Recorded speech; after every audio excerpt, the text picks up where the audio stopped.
又是为了招安。这招安本是为了安稳，没想到人是安稳了，心却被搅乱。大虎，你可是亲眼看到了一个黑影？对，是一个黑影。你撒谎，怎么会有黑影呢？这宴会上根本没有人穿一身黑衣，就算他换了衣服，那按你说的，一闪便没了踪影。那他根本没有时间再换回衣服混回宴席当中。我这次真的没有说谎，确实有个黑影一闪而过，太快了，一眨眼就不见了。就是怕你们不信我，还说不准把我当凶手交出去，之前我才没有敢说。大虎，原来是你先不信的咱们，自家兄弟何以如此？大当家，不如先派人将大虎送回阁楼。人杰还想再去一次武殿，或许我们遗漏了什么。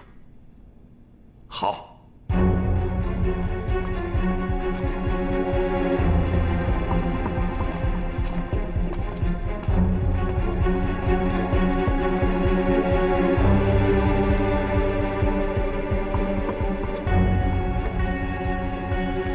其实，今天是将军和三铁骑的忌日。不知大家相不相信伶人们所演的故事？这个故事的真假，无形不知。但是，我知道何为忠义。这两个字，从我当上黑风寨大当家的时候，我就从来不敢忘记。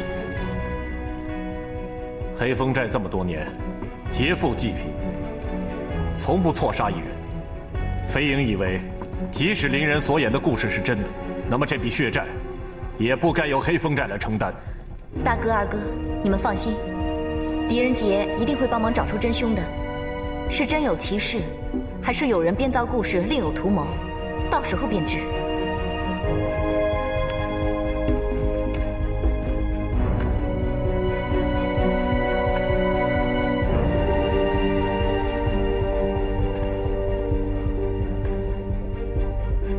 这武殿的大火，并非是将军的复仇之火，而这里正是点燃大火的起点。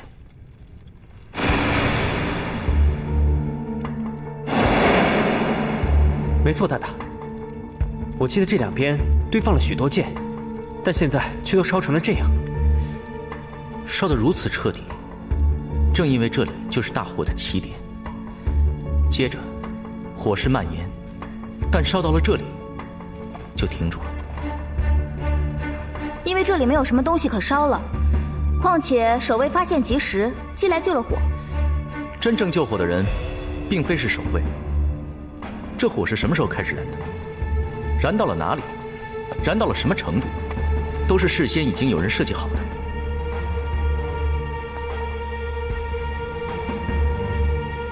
又是白磷。白磷，可是白磷遇热就燃，放火的人很难控制着火的时间啊。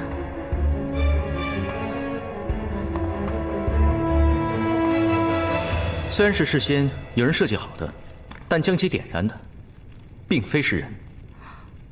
并非是人，又只烧到这里，难道真的有将军的鬼魂？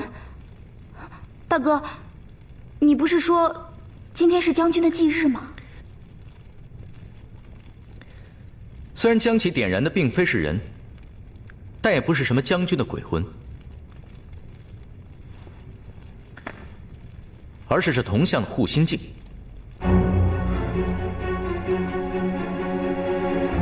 大当家，就麻烦您将火把拿到外面去吧。好。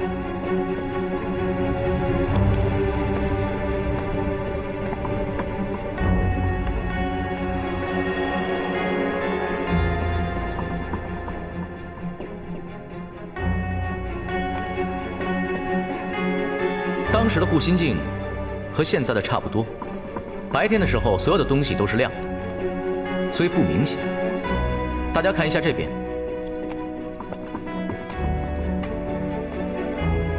燃烧的一面是见不到光的一面，它可以通过这个护心镜将光线反射到这里。大家想一想，晌午时分，光线直射进来，再由这个护心镜反射到剑堆上，舰队的温度越来越高，白磷自然就会点燃。原来凶手是利用太阳照射护心镜的时间和反射光线来控制大火的，真是精心设计啊！凶手如此处心积虑地放这么一场大火，究竟是为了什么？也许是想制造将军鬼魂回来复仇的假象，或许是盗剑时留下了什么怕我们看见，所以才放火烧毁了证据。不要忘了，大火燃烧的时候和屈大人被杀是同一个时间，所以我怀疑这个大火一定跟盗剑有关。但之间有什么关联，任杰现在还没有想清楚。他很好的掌控了时间，所以我怀疑设计武殿大火一案的人必定是熟悉武殿的人。现在疑犯中对武殿非常熟悉的也只有黑风四虎了。不管怎样，我们现在离真凶又近了一步。不知朝廷怎么样，能否多给黑风寨一些时间？河南道大旱，奏请朝廷免除1年赋税。陇右道盗匪猖獗，恳请朝廷出兵予以剿灭。大人，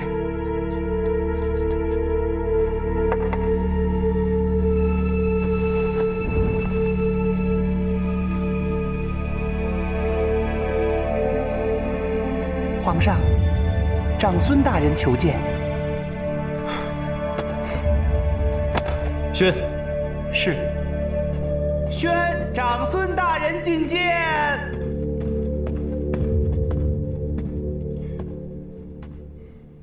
臣叩见陛下。长孙大人，不知这么晚来找朕，所谓何事？陛下，臣刚刚听闻蒲王自愿为黑风寨担保一事，想必陛下正为此事困扰，特此前来为陛下分忧。魏国公不愧是朕的亲舅舅，朕正在为此事担忧呢。不知陛下做如何打算？朕只想让蒲王速速离开那山匪聚集之地。依朕之见，不如再派人去招安。屈大人一案可以慢慢审理，重要的是蒲王他。陛下，不知陛下是否知道蒲王是自愿为黑风寨担保的？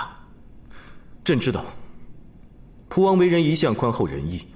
朕听闻黑风寨3当家是他的好朋友，他怎么会见死不救呢？蒲王连山中的悍匪都能交为朋友，陛下真觉得蒲王是宽厚仁慈吗？他这是笼络人心。陛下，恕臣直言，现在是杀死蒲王的最好时机。什么？杀死蒲王？舅父，你这什么意思？你这简直……陛下，黑风寨杀死钦差毫无归顺之意，陛下可以再下旨剿灭黑风寨，顺便杀死蒲王。对朝臣对天下，就说吴王是被悍匪所杀，为国捐躯啊！舅父，你当初把三哥吴王卷入高阳谋反一案，朕虽然伤心，却也没说什么。但蒲王，他可是朕异母同胞的亲哥哥呀！陛下还记得先皇太宗经历过的玄武门之变吗？玄武门，玄武门，怎么又是玄武门呢？朕现在已经是皇上了。陛下，恕臣直言，太宗在位时，蒲王在朝野的势力远远超过了陛下。这些年来，蒲王即使流放在外，但仍有许多人追随他，他们是为了自己的利益，贼心不死。不知陛下是否想过，一旦蒲王东山再起，皇上，武媚娘生了，恭喜皇上是龙子。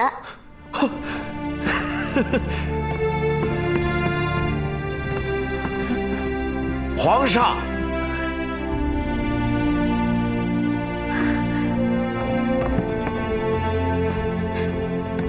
皇上，恭喜皇上又得了个皇子。啊，皇后辛苦了，早点回去休息吧。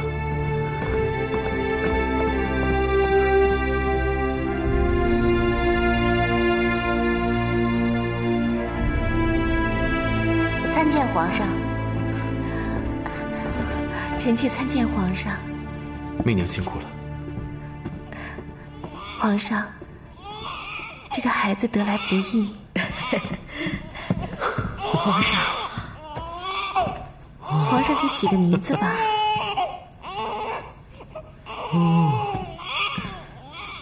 那就叫红吧。红，媚娘喜欢。我来，皇上。以后媚娘还要给皇上生很多很多的皇子，让他们兄弟一起好好的孝顺皇上。兄弟，怎么了？媚娘说错什么了吗？没有。那皇上为什么面露难色？皇上有什么心事，不妨说出来。媚娘即使不能替皇上分忧，也可以做一个很好的倾听者。朕是替蒲王担心呢。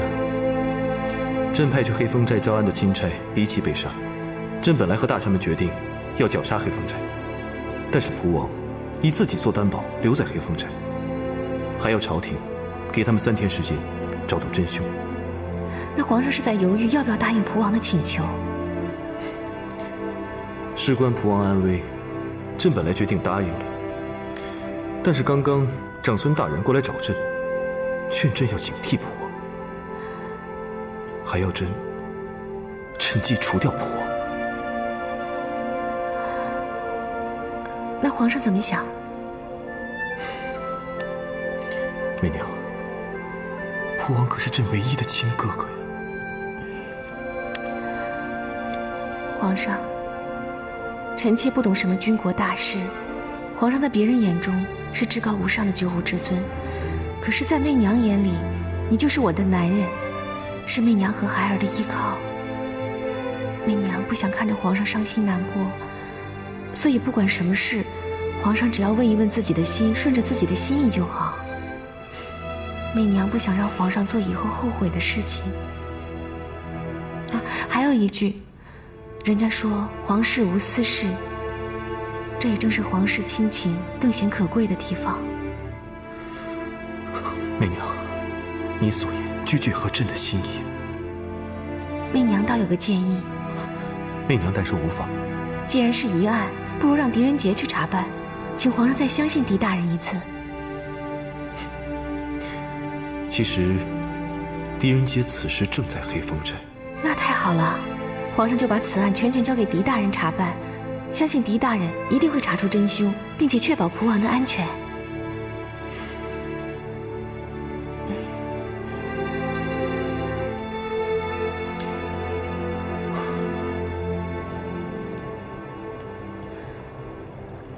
想起以前和姐姐在黑风寨的日子，那段时间无忧无虑的，真是快乐。究竟是什么人跟黑风寨有仇？我只听说过有人来黑风寨报恩，还真没听说过有人报仇。如果伶人所言是真，那所有的情况都得倒过来。任何一个将军的亲人，或者受过将军恩惠的人，都有可能替他报仇，而屈冲便很有可能是当年的3铁骑之一。你们可否记得大当家和二当家的表情，还有师爷？他们的心里肯定藏着秘密。红间兰陵，黑风寨没有想象的那么简单。黑风寨大难当前，他们自然也会紧张着急的嘛。不管怎么样，那凶手也太狠了，就算是报仇，也不应该拿整个黑风寨来做代价。这凶手也可能是因为另外2名铁骑还在寨中啊。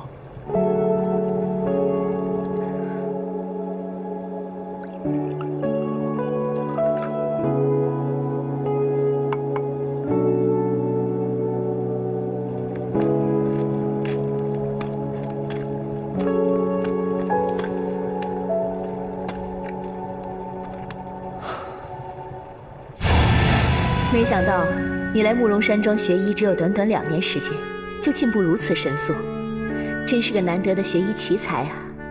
人杰的今日所得，多亏姑姑和慕容姑娘平时的教导。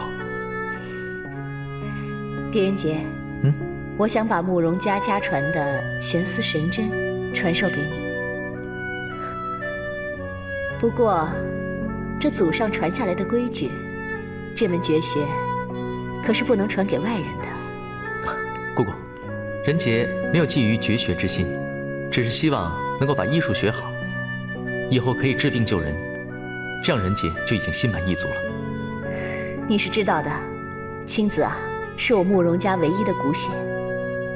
我看你们2人平日十分要好，所以我想把他许配给你。人杰，待你们2人成亲之后，我便把这门绝学传授于你。我已经决心闭关修行，不问世事，而你便会成为药王山庄的新主人。姑姑，你怎么自作主张，也不问问我的意见啊？这么说，你是有意见了？哦，不是。姑姑，人杰感谢您的美意，但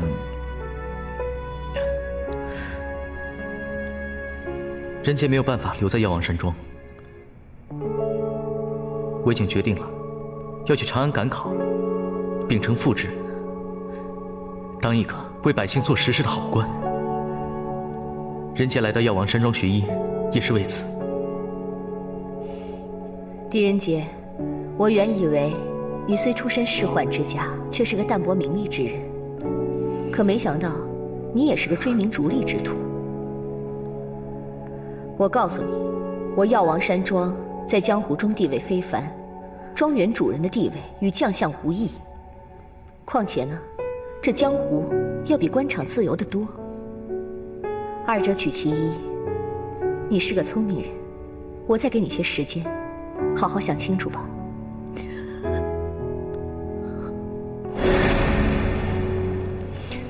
想喝醉吗？不如我们就来点酒，在这河边休息休息吧。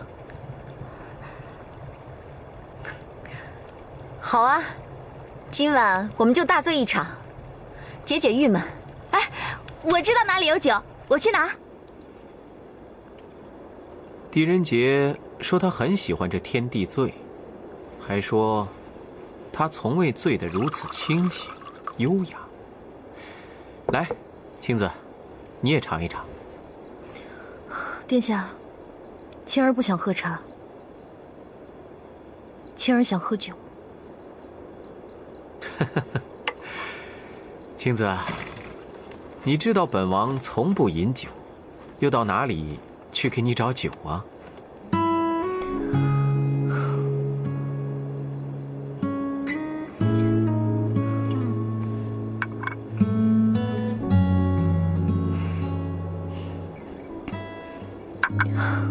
青子，茶是要慢慢品的。你呀，就是太过性急，这一点你就不如狄仁杰。殿下，我们什么时候离开黑风寨？3天吧。我料定狄仁杰3天之内一定会查出真凶的。可是我想先离开这里。怎么？你害怕见他？你还忘不了他，对不对？殿下，我早已经把狄仁杰忘得一干二净。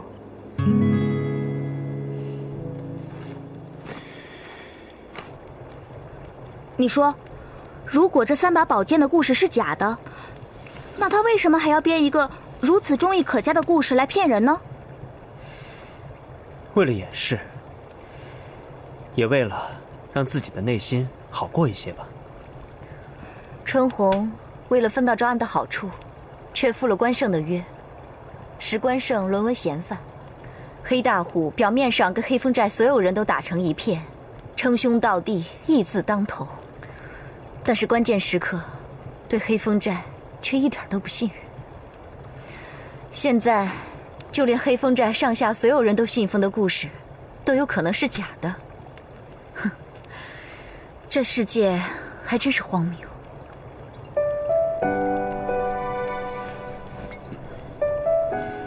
你们说，是不是这世界上没有真正的情谊？所有人都会为自己想的多一点。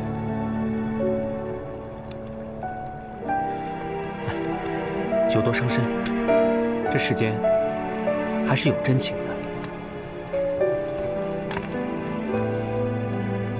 我是说，大大不顾自己的安危留在黑风寨，而我们又都追随他，这些不都是真情谊吗？傻书生的确是有情有义，别人害了他，他非但不怨，居然还惦记着。我说傻书生，你能不能为自己想一想啊？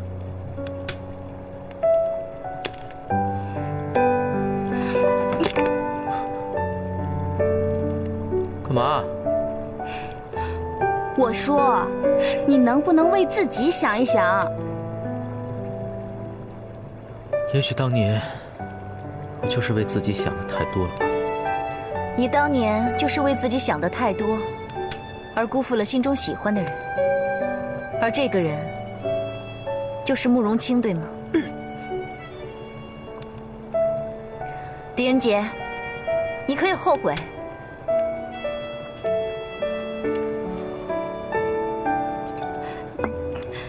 傻书生，你根本没有必要为这种女人后悔。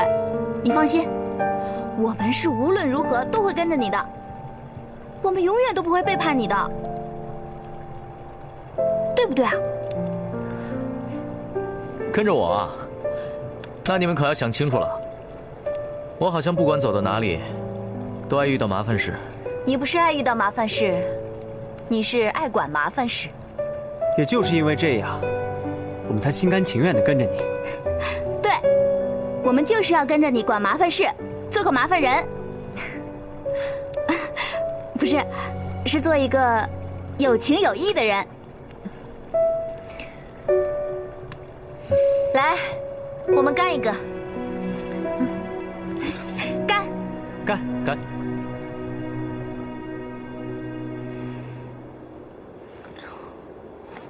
青子，要当心啊！人在失意的时候，饮茶也是会喝醉的，那是因为你的心想醉。那就让我喝醉吧。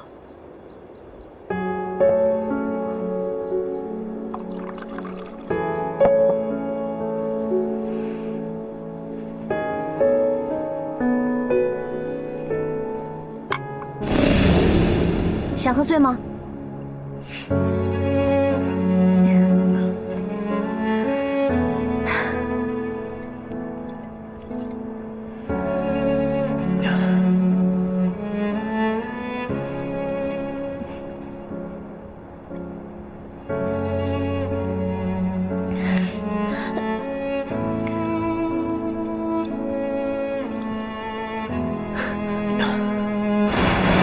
好笑，你看，居然笑成这样。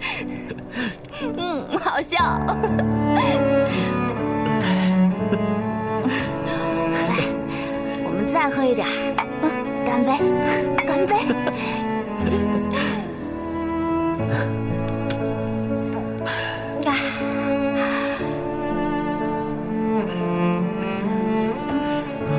我跟你们说，我还能喝呢。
兰陵呢？兰陵呢？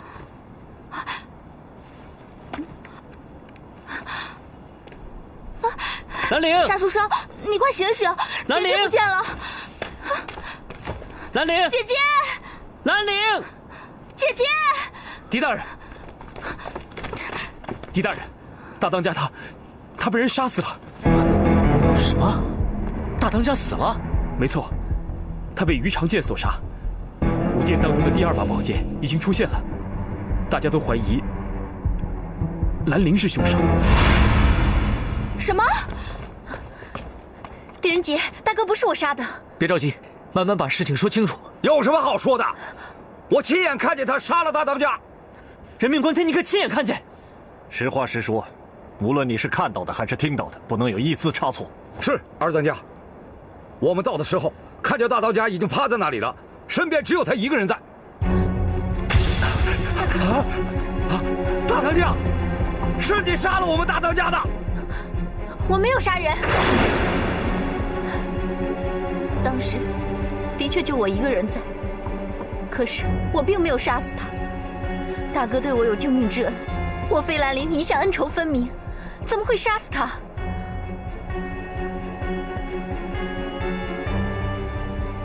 就是。莫欲以人格担保，飞兰陵为人情深义重，绝非恩将仇报之人。我也可以替姐姐担保。是啊，兰陵曾经在我黑风寨待过半年，是我黑风寨的义妹。萧木也认为兰陵并非是这样的人。若不是他，那凶手在哪里？除非凶手会什么遁地术、隐身术。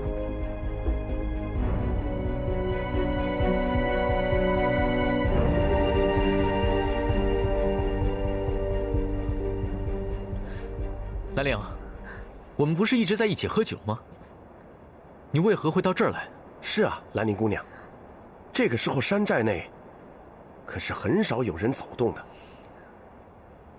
我昨天晚上喝多了，醒来的时候有点头疼，就四处走走，无意间来到这个凉亭，正巧大哥也在这儿。奇怪，这个时候大当家来凉亭干什么？